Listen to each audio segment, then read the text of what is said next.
Well, hello out there. It is Friday, and I think it was like 103. So I put this off till later in the day. I don't know how hot it is now, but it's better than midday this afternoon. So what I'm doing here is, because I put the new springs in the front, it's a little higher in the front. I can raise the back up a little, right? So I figured about 1.5 inches. So I went and ordered some lift blocks for it. Lift blocks and U-bolts. Okay, so they arrived and they're in. Now, the only thing I'm not too sure about, or not even too excited about, is that they're tapered blocks. You know? They got a small end and a big end, right? Now that's typically so you get a decent pinion angle. The pinion, you know, the shaft coming out of the differential right there, up to your transmission or whatever you got, transfer case. In this case, see, I didn't have no blocks in here before.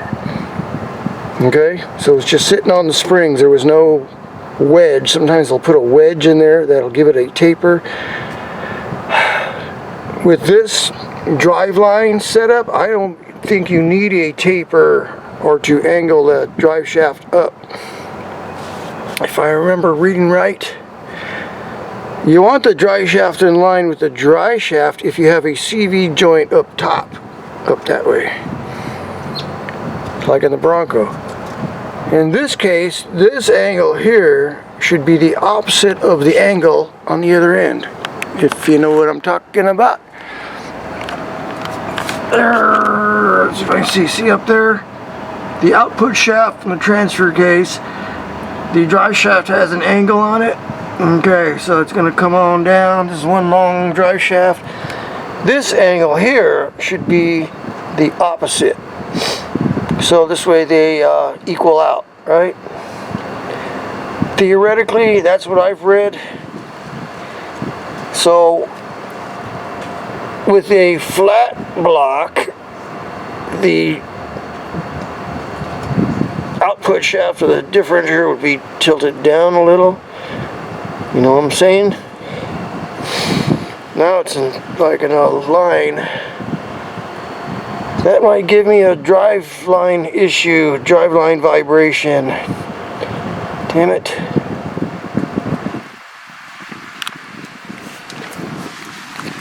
Yeah, these are the blocks. They're a little bigger in the back than in the front.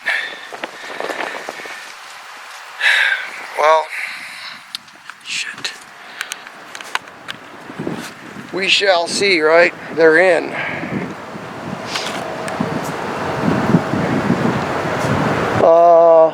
Yeah, they're in. They're in.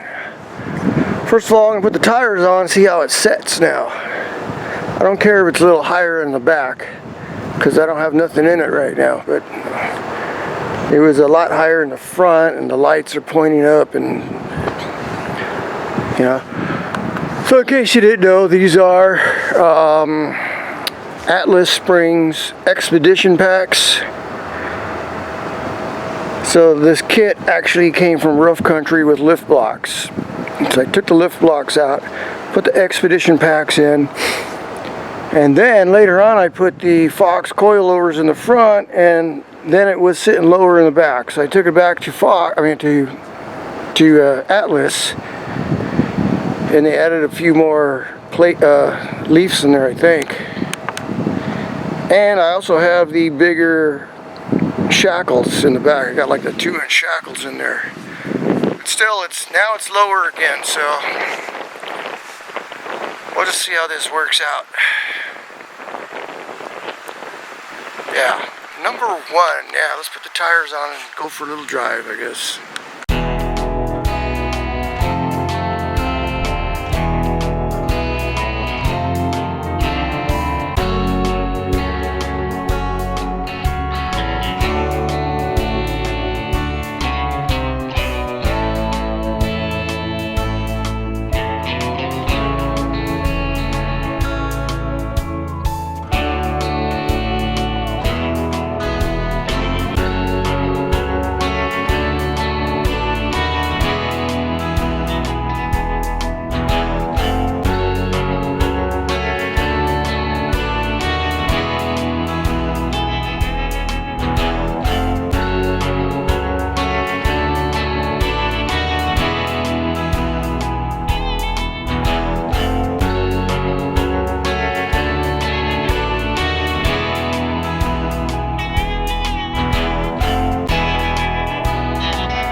Okay, so I took it for a little spin. Seems like it's going to work. A lot of times you'll feel a vibration on acceleration, from a stop. It'll go away. Fucking silence. Can I sue this ambulance company for emotional stress? Because this is daily. It's the same ambulance company. You can recognize their sirens. It's Care Ambulance Service from, I think, Orange County. 3 o'clock in the morning they'll be coming by. Why do they have the sirens on at 3 a.m.? There's no traffic. I'm feeling emotionally stressed here. Ruining my quality of life. Meanwhile, they're profiting big time. I feel damaged. So anyway, yeah, so as you can see, it's sitting a little higher in the back now. That's good. Because when I load it up, it's going to squat a little. Not much. These Expedition packs hold the weight very good. I also ran on my other truck, I ran the Old Man Emu Dakar packs with the extra leaf. Those held up really good off-road with a load. They didn't squat a whole lot. Worked out really good.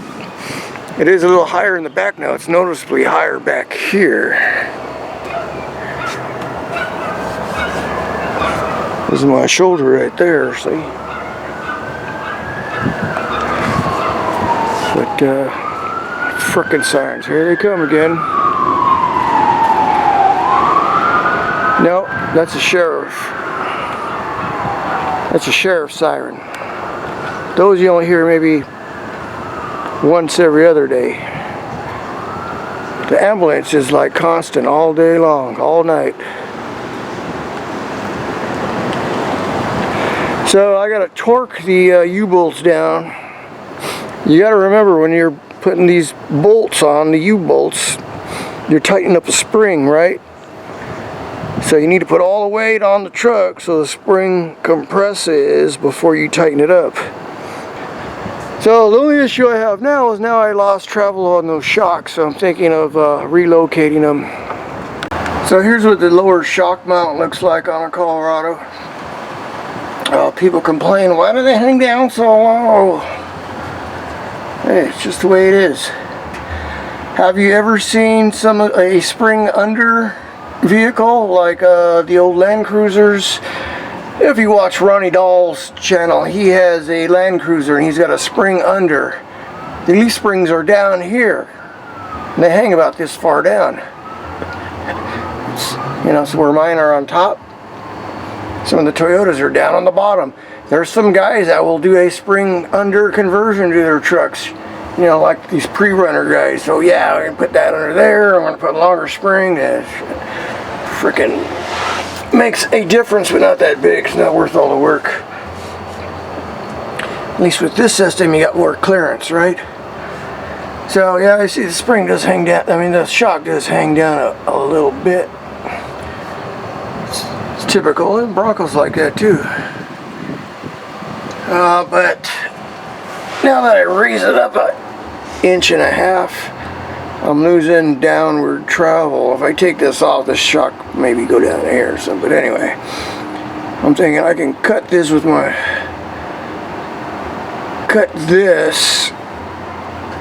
on both sides and then just re-weld it, move it up. Alright? See my fingers? Yeah. Cut it straight down, move this whole piece up. So this could go up here. That might accommodate her.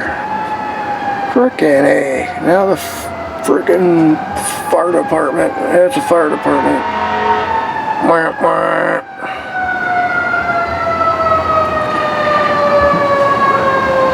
I don't see any smoke. Nope. I think these guys just like getting paid for doing nothing. I see them all the time. They're all just standing around and gabbing. So yeah, so if I cut it from here straight up to there and then just re-weld it up to there, it'll give me that little more clearance, right? Okay, so another thing, I put new shocks on here too, so that's how much travel I got down. Yeah, it's like that much. So that should be plenty. And then this will actually drop all the way down to here, I think. So it gives me down travel.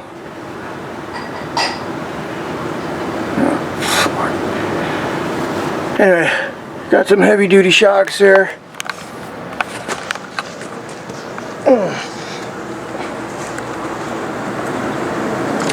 Now they ride great around the dips around town. I don't have to slow down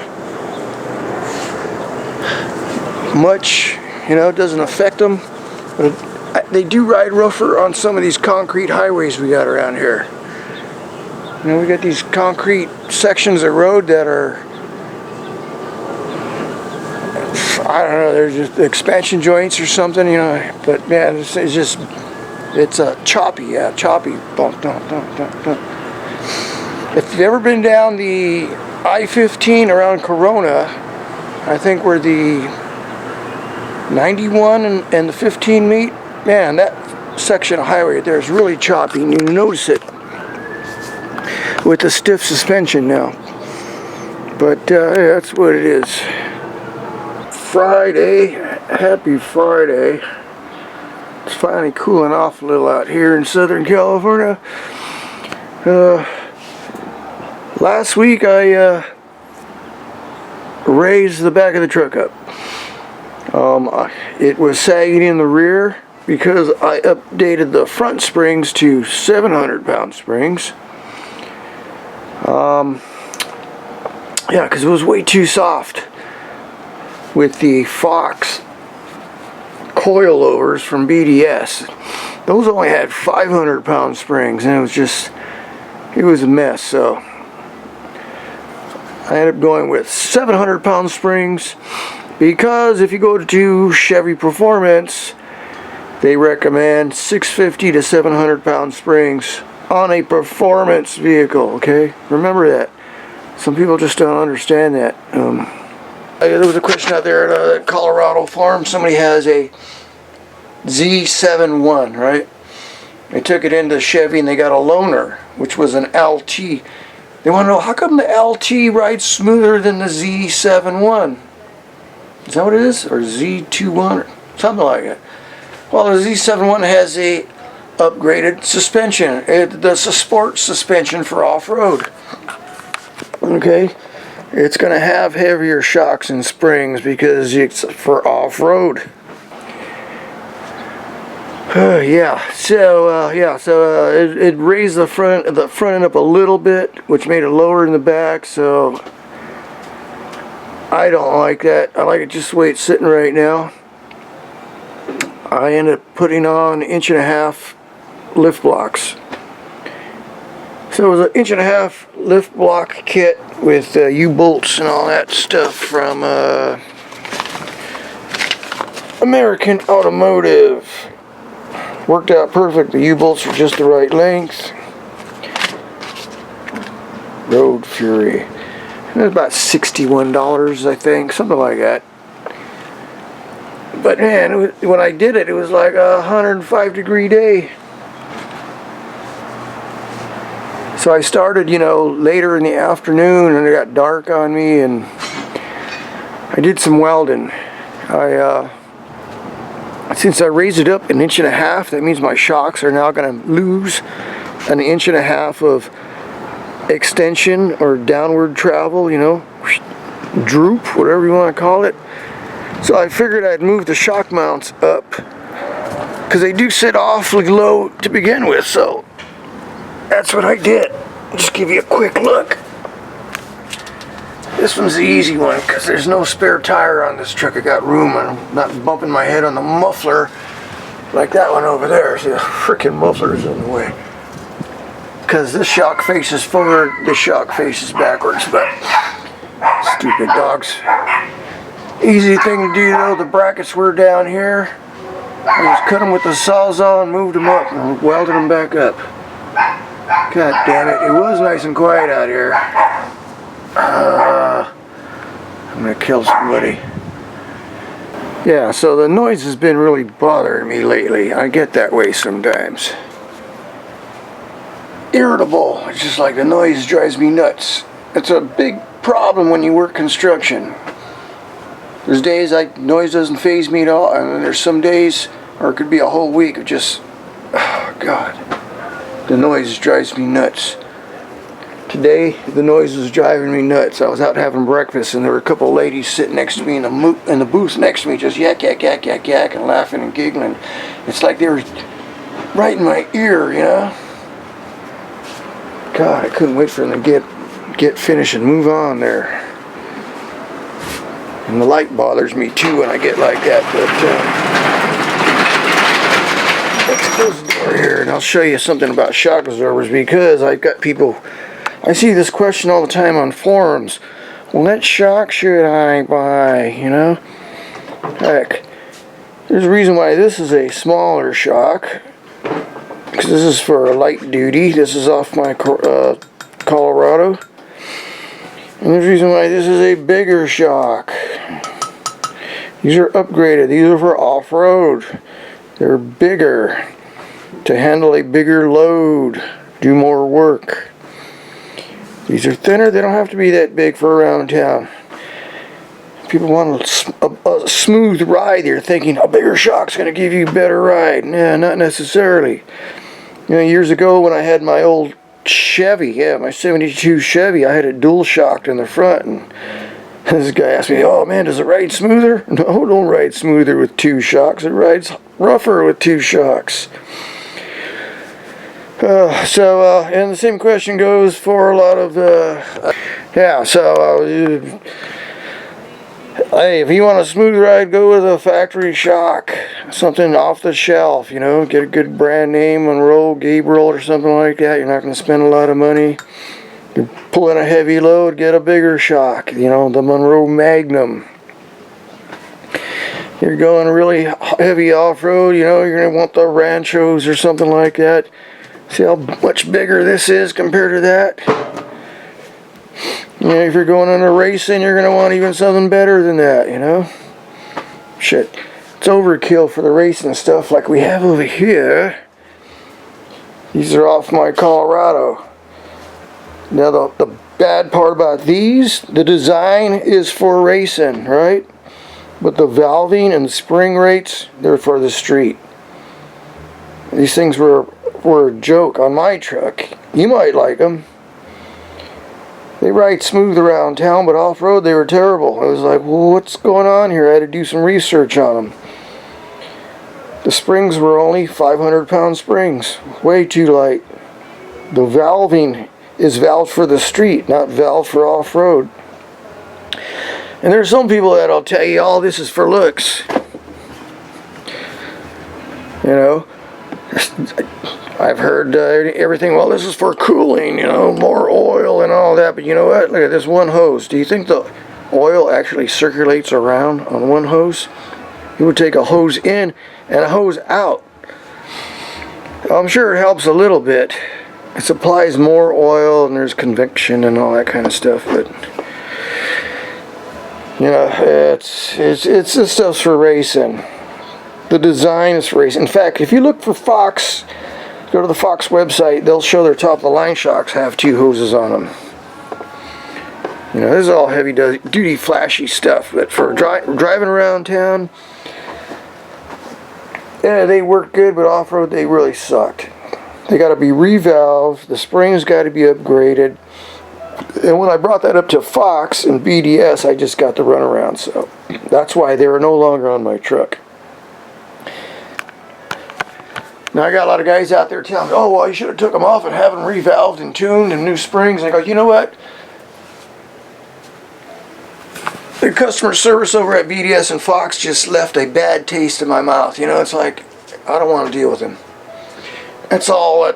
That's the only reason why I took them off, and I said, screw it. We'll do something else, right? There's no need for all that.